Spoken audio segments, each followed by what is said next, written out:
شروع اللہ کا نام لے کر جو بڑا مہربان نہایت رحم والا ہے۔ یاسین، قسم ہے قرآن کی جو حکمت سے بھرا ہوا ہے۔ اے محمد صلی اللہ علیہ وآلہ وسلم، بے شک تم پیغمبروں میں سے ہو، سیدھے رستے پر ہو۔ یہ قرآن غالب و مہربان کا نازل کیا ہوا ہے تاکہ تم ان لوگوں کو جن کے باپ دادا کو خبردار نہیں کیا گیا تھا خبردار کر دو کہ وہ غفلت میں پڑے ہوئے ہیں۔ ان میں سے اکثر پر اللہ کی بات پوری ہو چکی ہے، سو وہ ایمان نہیں لائیں گے۔ ہم نے ان کی گردنوں میں طوق ڈال رکھے ہیں اور وہ ٹھوڑیوں تک پھنسے ہوئے ہیں، تو ان کی گردنیں اکڑی ہوئی ہیں، اور ہم نے ان کے آگے بھی دیوار بنا دی اور ان کے پیچھے بھی، پھر ان پر پردہ ڈال دیا تو یہ دیکھ نہیں سکتے۔ اور تم ان کو خبردار کرو یا نہ کرو، ان کے لیے برابر ہے، یہ ایمان نہیں لائیں گے۔ تم تو صرف اس شخص کو خبردار کر سکتے ہو جو اس نصیحت یعنی قرآن کی پیروی کرے اور رحمان سے غائبانہ ڈرے، سو اس کو مغفرت اور بڑے ثواب کی بشارت سنا دو۔ بے شک ہم مردوں کو زندہ کریں گے، اور جو کچھ وہ آگے بھیج چکے اور جو ان کے نشان پیچھے رہ گئے ہم ان کو قلم بند کر لیتے ہیں، اور ہر چیز کو ہم نے کتاب روشن یعنی لوح محفوظ میں لکھ رکھا ہے۔ اور ان سے گاؤں والوں کا قصہ بیان کرو جب ان کے پاس پیغمبر آئے، یعنی جب ہم نے ان کی طرف 2 پیغمبر بھیجے تو انہوں نے ان کو جھٹلایا، پھر ہم نے تیسرے سے تقویت دی تو انہوں نے کہا کہ ہم تمہاری طرف پیغمبر ہو کر آئے ہیں۔ وہ بولے کہ تم اور کچھ نہیں مگر ہماری طرح کے آدمی ہو، اور رحمان نے کوئی چیز بھی نازل نہیں کی، تم محض جھوٹ بولتے ہو۔ انہوں نے کہا کہ ہمارا پروردگار جانتا ہے کہ ہم تمہاری طرف پیغام دے کر بھیجے گئے ہیں، اور ہمارے ذمے تو صاف صاف پیغام پہنچا دینا ہے اور بس۔ وہ بولے کہ ہم تم کو اپنے لیے منحوس سمجھتے ہیں، اگر تم باز نہ آؤ گے تو ہم تمہیں سنسار کر دیں گے اور تم کو ہم سے دکھ دینے والا عذاب پہنچے گا۔ انہوں نے کہا کہ تمہاری نحوست تمہارے ساتھ ہے، کیا اس لیے کہ تم کو نصیحت کی گئی؟ نہیں، بلکہ تم ایسے لوگ ہو جو حد سے تجاوز کر گئے ہو۔ اور شہر کے پرلے کنارے سے ایک آدمی دوڑتا ہوا آیا، کہنے لگا کہ اے میری قوم، پیغمبروں کے پیچھے چلو، ایسوں کے جو تم سے صلہ نہیں مانگتے اور وہ سیدھے رستے پر ہیں۔ اور میں کیوں اس ذات کی پرستش نہ کروں جس نے مجھے پیدا کیا اور اسی کی طرف تم کو لوٹ کر جانا ہے؟ کیا میں اس کو چھوڑ کر اوروں کو معبود بناؤں کہ اگر رحمان مجھے نقصان پہنچانا چاہے تو ان کی سفارش مجھے کچھ بھی فائدہ نہ دے سکے اور نہ وہ مجھے چھڑا ہی سکیں؟ تب تو میں کھلی گمراہی میں پڑ گیا۔ میں تو تمہارے پروردگار پر ایمان لایا ہوں، سو میری بات سن رکھو۔ حکم ہوا کہ بہشت میں داخل ہو جا۔ بولا کاش میری قوم کو پتا چل جائے کہ میرے رب نے مجھے بخش دیا اور مجھے عزت والوں میں شامل کیا، اور ہم نے اس کے بعد اس کی قوم پر کوئی لشکر نہیں اتارا اور نہ ہم اتارنے والے تھے۔ وہ تو صرف ایک چنگھاڑ تھی، سو وہ اس سے ناگہاں بجھ کر رہ گئے۔ بندوں پر افسوس کہ ان کے پاس جب کوئی پیغمبر آتا تو وہ اس سے تمسخر ضرور کرتے۔ کیا انہوں نے نہیں دیکھا کہ ہم نے ان سے پہلے بہت سے لوگوں کو ہلاک کر دیا تھا؟ اب وہ ان کی طرف لوٹ کر نہیں آئیں گے، اور سب کے سب ہمارے روبرو حاضر کیے جائیں گے۔ اور ایک نشانی ان کے لیے زمین مردہ ہے کہ ہم نے اس کو زندہ کیا اور اس میں سے اناج اگایا، پھر یہ اس میں سے کھاتے ہیں، اور اس میں کھجوروں اور انگوروں کے باغ پیدا کیے اور اس میں چشمے جاری کر دیے تاکہ یہ ان باغوں کے پھل کھائیں، اور ان کے ہاتھوں نے تو ان کو نہیں بنایا، تو پھر کیا یہ شکر نہیں کرتے؟ وہ ذات پاک ہے جس نے زمین کی نباتات کے اور خود ان کے اور جن چیزوں کی ان کو خبر نہیں سب کے جوڑے بنائے۔ اور ایک نشانی ان کے لیے رات ہے کہ اس پر سے ہم دن کو کھینچ لیتے ہیں تو اسی وقت ان پر اندھیرا چھا جاتا ہے، اور سورج اپنے مقرر رستے پر چلتا رہتا ہے، یہ اس غالب و دانا کا مقرر کیا ہوا اندازہ ہے۔ اور چاند کی بھی ہم نے منزلیں مقرر کر دیں، یہاں تک کہ گھٹتے گھٹتے کھجور کی پرانی شاخ کی طرح ہو جاتا ہے۔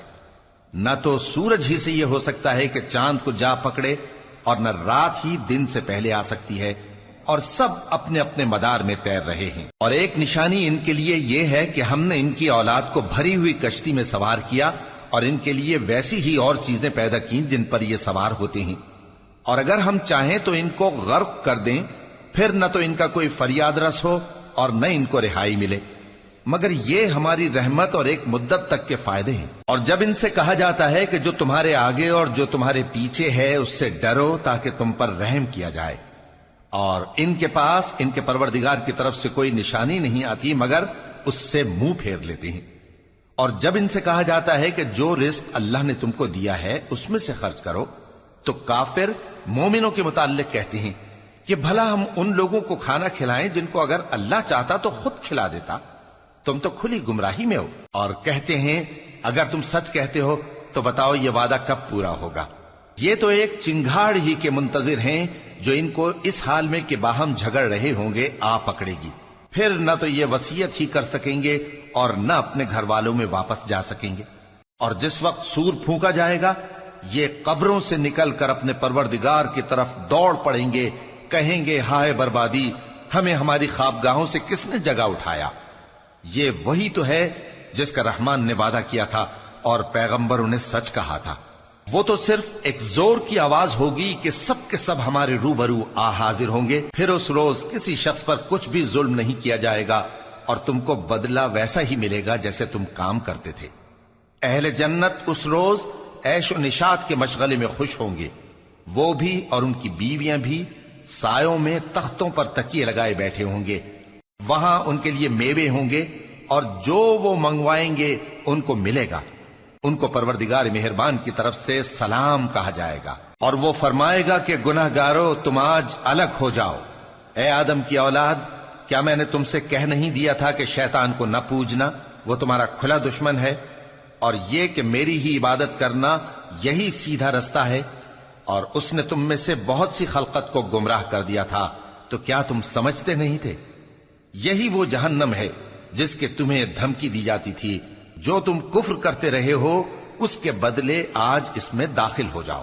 آج ہم ان کے منہوں پر مہر لگا دیں گے اور جو کچھ یہ کرتے رہے تھے ان کے ہاتھ ہم سے بیان کر دیں گے اور ان کے پاؤں اس کی گواہی دیں گے، اور اگر ہم چاہیں تو ان کی آنکھوں کو مٹا کر اندھا کر دیں، پھر یہ رستے کو دوڑیں تو کہاں سے دیکھ سکیں گے؟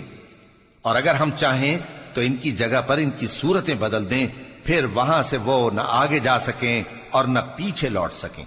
اور جس کو ہم بڑی عمر دیتے ہیں تو اسے تخلیق میں اوندھا دیتے ہیں، یعنی اسے بچپن کی کمزوری والی حالت کی طرف لوٹا دیتے ہیں۔ تو کیا یہ سمجھتے نہیں؟ اور ہم نے ان کو یعنی اپنے پیغمبر صلی اللہ علیہ وآلہ وسلم کو شعر گوئی نہیں سکھائی، اور نہ وہ ان کو شایع ہی ہے، یہ تو محض نصیحت ہے اور صاف صاف قرآن ہے، تاکہ اس شخص کو جو زندہ ہو خبردار کرے اور کافروں پر بات پوری ہو جائے۔ کیا انہوں نے نہیں دیکھا کہ جو چیزیں ہم نے اپنے ہاتھوں سے بنائیں ان میں سے ہم نے ان کے لیے مویشی پیدا کر دیے اور یہ ان کے مالک ہیں، اور ان کو ان کے قابو میں کر دیا تو کوئی تو ان میں سے ان کی سواری ہے اور کسی کو یہ کھاتے ہیں، اور ان میں ان کے لیے اور فائدے اور پینے کی چیزیں ہیں، تو کیا یہ شکر نہیں کرتے؟ اور انہوں نے اللہ کے سوا اور معبود بنا لیے ہیں کہ شاید ان سے ان کو مدد پہنچے، مگر وہ ان کی مدد کی ہرگز طاقت نہیں رکھتے، اور وہ ان کی فوج بنا کر حاضر کیے جائیں گے تو ان کی باتیں تمہیں غمناک نہ کر دیں۔ یہ جو کچھ چھپاتے اور جو کچھ ظاہر کرتے ہیں ہمیں سب معلوم ہے۔ کیا انسان نے نہیں دیکھا کہ ہم نے اس کو نطفے سے پیدا کیا، پھر وہ تڑاک پڑاک جھگڑنے لگا اور ہمارے بارے میں مثالیں بیان کرنے لگا اور اپنی پیدائش کو بھول گیا، کہنے لگا کہ جب ہڈیاں بوسیدہ ہو جائیں گی تو ان کو کون زندہ کرے گا؟ کہہ دو کہ ان کو وہ زندہ کرے گا جس نے ان کو پہلی بار پیدا کیا تھا، اور وہ ہر طرح کی تخلیق کو جانتا ہے، وہی جس نے تمہارے لیے سبز درخت سے آگ پیدا کی، پھر تم اس کی ٹہنیوں کو رگڑ کر ان سے آگ نکالتے ہو۔ بھلا جس نے آسمانوں اور زمین کو پیدا کیا، کیا وہ اس بات پر قادر نہیں کہ ان کو پھر ویسے ہی پیدا کر دے؟ کیوں نہیں؟ اور وہ تو سب کچھ پیدا کرنے والا کامل علم والا ہے۔ اس کی شان یہ ہے کہ جب وہ کسی چیز کا ارادہ کرتا ہے تو اس سے فرما دیتا ہے کہ ہو جا، تو وہ ہو جاتی ہے۔ وہ ذات پاک ہے جس کے ہاتھ میں ہر چیز کی حکومت ہے، اور اسی کی طرف تم کو لوٹ کر جانا ہے۔